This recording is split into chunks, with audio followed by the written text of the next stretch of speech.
Peter Kay was doing a recent gig on his long tour at the Manchester AO Arena, and somebody kept shouting out, a man called Philip Peters, kept shouting out garlic bread. Yeah, which just is, trying to be helpful. Another woman, I think, shouted out, "We love you, Peter," at a different time, possibly at a different show, but either way. Same show. Oh, same show. Okay, so Peter Kay eventually had them ejected. Now, both of them, by the way, I should say, have had a bunch of outings in the press, on the news.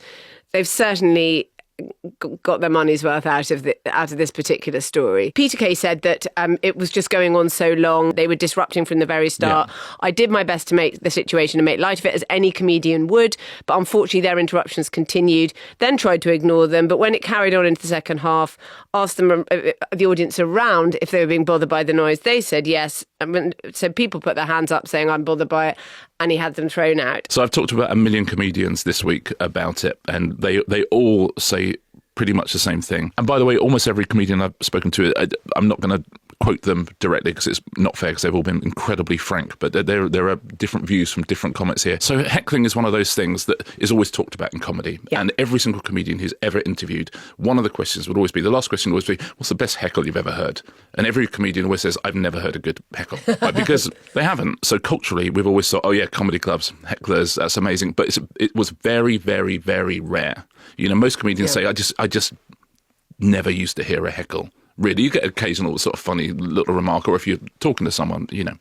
And now there's a lot more of it. But you can even see it in sedate things, normally traditionally sedate sports.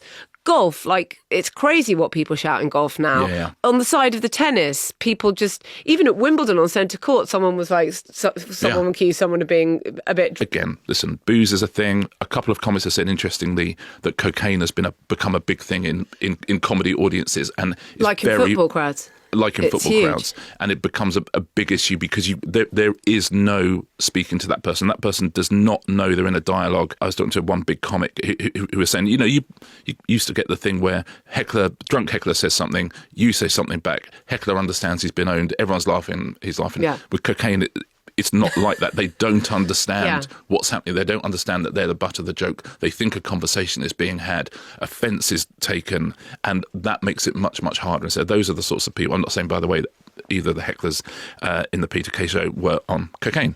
No, but I do think that audience, the idea that it's a bit like football crowds and a bit like everything, they reflect the society.